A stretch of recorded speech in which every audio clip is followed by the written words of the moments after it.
La oscuridad y el silencio me agobian.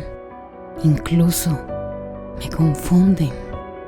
Cierro mis ojos y me cubro la cara, tratando de conseguir una respuesta a mis interrogantes, y lo único que consigo es más inquietud. Repaso la lista de mis pecados y mi angustia se incrementa. Malas acciones, caminos cerrados, engaños, mentiras, drogas. Sí, hasta adulterio. Oh, mi Dios, ¿cuántos pecados? ¿Será que he cometido un pecado imperdonable?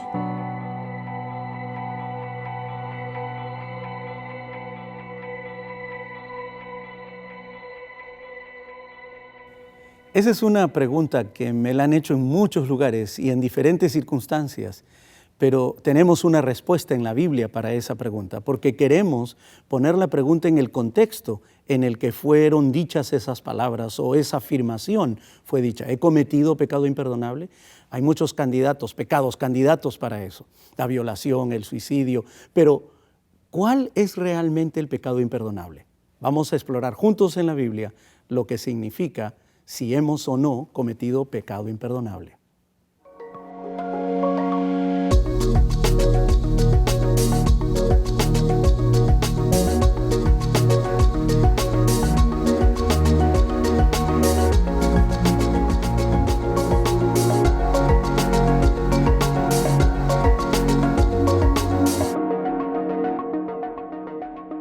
¿He cometido pecado imperdonable? Esa fue la pregunta que me hicieron muchas veces. Hay muchos candidatos para hacer pecados imperdonables. Hay una expresión, por ejemplo, que dice, esto es imperdonable, esto es imperdonable. ¿Qué es lo que realmente es imperdonable en la Biblia? ¿Habrá algún pecado que no se pueda perdonar? Pues hay muchos candidatos o pecados candidatos para eso. Tenemos el suicidio, el adulterio, la violación, etc. ¿Serán esos pecados los que nos dejen sin esperanza y realmente no habrá más solución para nosotros? Pues veamos el contexto en el que esta expresión se dijo. Veamos en la Biblia, en San Mateo capítulo 12, versículos 22 en adelante, lo que en realidad se dice en relación al pecado imperdonable. Se encuentra en San Mateo 12 y también en San Marcos capítulo 3. Los dos evangelistas son los que registran este hecho y fue en el contexto de la sanidad de un endemoniado.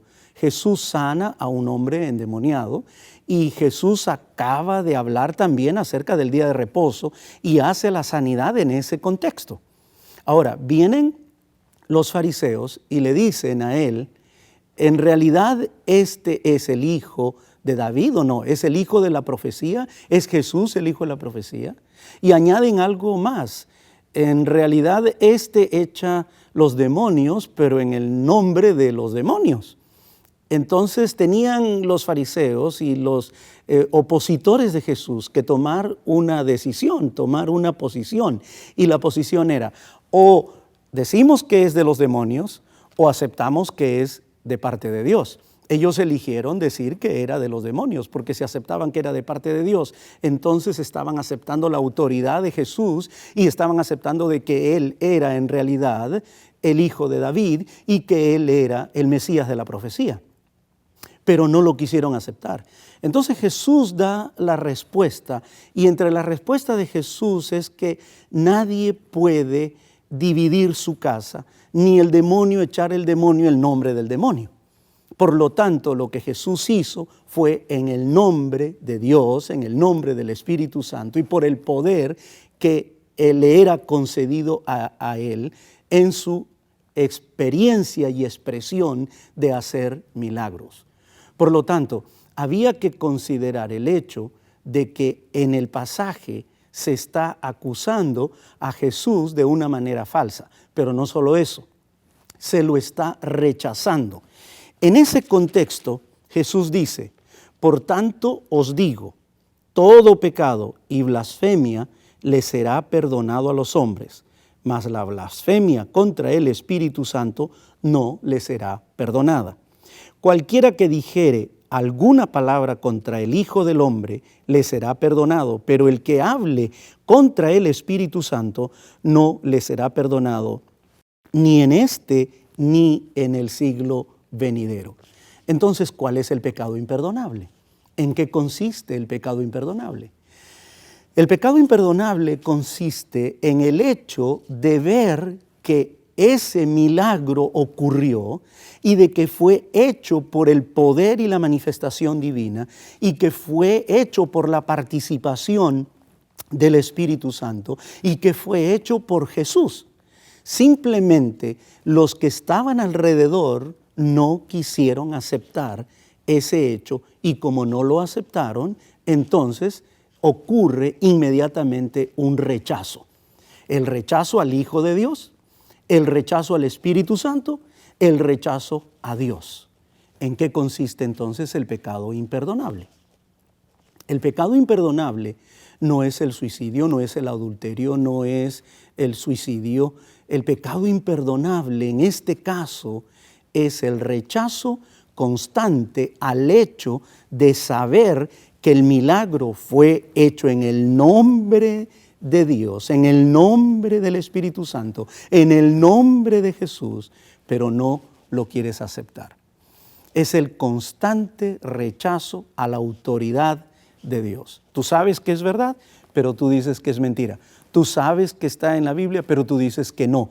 Tú sabes que Cristo es la salvación, pero tú rechazas la salvación. Entonces, ¿en qué consiste el pecado imperdonable? En el rechazo a Cristo, al Espíritu y al poder de Dios. Eso fue lo que pasó en el contexto de este pasaje. Por lo tanto, si tu preocupación es, ¿he cometido pecado imperdonable? Si tú estás preguntando, es porque en realidad todavía no has cometido el pecado imperdonable. Porque si lo hubieras cometido, no estarías preguntando. Porque el Espíritu Santo ya no estaría hablando a tu corazón, ni el Espíritu Santo estaría actuando en tu vida, ni te llevaría a una reflexión de esa naturaleza. En la Biblia, toda persona que se arrepiente encuentra el perdón. En la Biblia, todo aquel que confiesa con un corazón contrito y se arrepiente, recibe perdón. Para la Biblia, Satanás está interesado en que tú no te arrepientas ni pases por el proceso de la confesión ni del perdón. Pero, ojo, aquel que rechaza a Jesús, su palabra y la constante voz del Espíritu Santo, por lo tanto, no acepta la salvación, conociendo la salvación, cometió un pecado en contra del Espíritu Santo, a lo que la Biblia le llama el pecado imperdonable.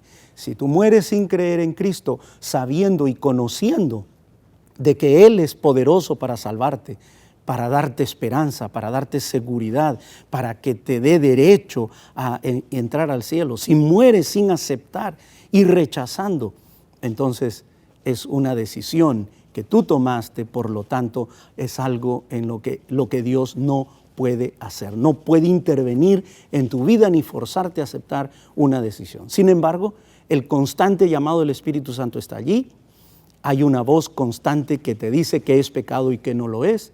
La Biblia, la palabra de Dios, te muestra que hay esperanza para ti, hay salvación para ti, hay esperanza para tu familia, para tus hijos, que hay esperanza no importa el pecado que se haya cometido, siempre y cuando tú aceptes la verdad, aceptes a Cristo, entregues tu corazón, hay esperanza. ¿Cuándo no hay esperanza?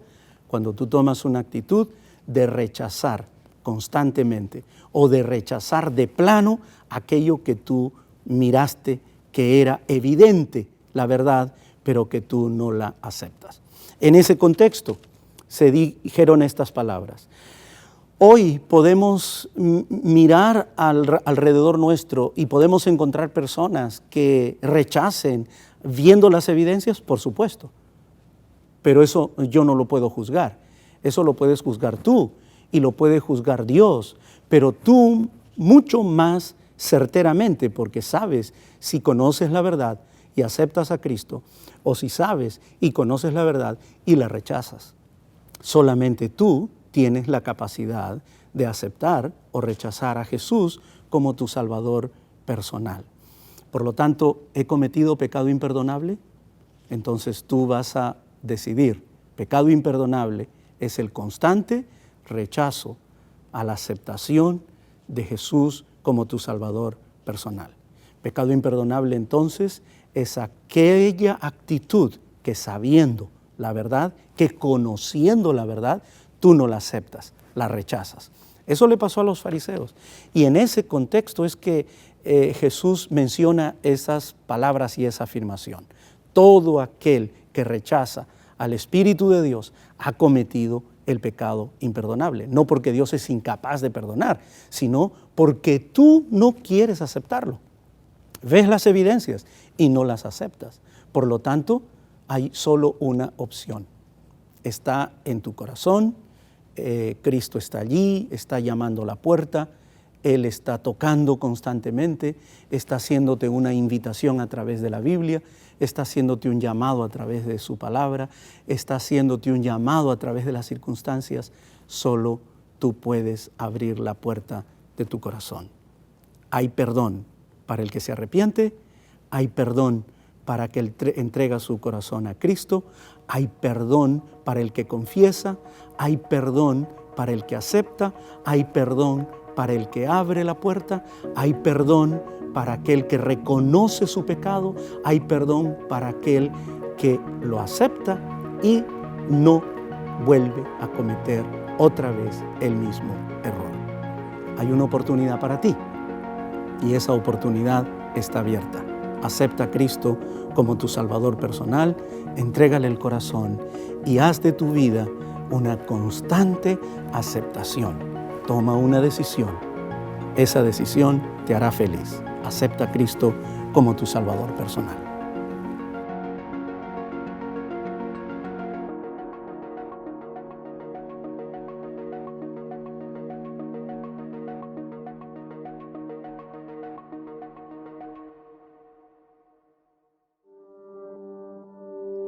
Al caer la noche, después de un largo día de muchas ocupaciones, te podrás estar preguntando si hay esperanza de conocer algo que transforme tu vida. Es hora de reconocer las bendiciones que Dios te da. Dios es el dador de todo lo que tienes y solo de Él puede venir la verdadera felicidad. Dios es la fuente de vida, luz y gozo para el universo. Como los rayos de la luz del sol, como las corrientes de agua que brotan de un manantial vivo, las bendiciones descienden de Él a todas sus criaturas. Y donde quiera que la vida de Dios esté en el corazón de los hombres, inundará a otros de amor y bendición. En la Biblia puedes encontrar que Dios ha prometido darte perdón y su amor es tan grande que dio a su Hijo Jesús para enseñarte que solo con Él puedes librarte de las tentaciones y mantenerte fiel a las enseñanzas bíblicas. Cuando Cristo mora en el corazón, la naturaleza entera se transforma. El Espíritu de Cristo y su amor enternecen el corazón, subyugan el alma y elevan los pensamientos y deseos a Dios y al cielo. Acércate a Dios, abre tu corazón y permite que Él transforme tu vida.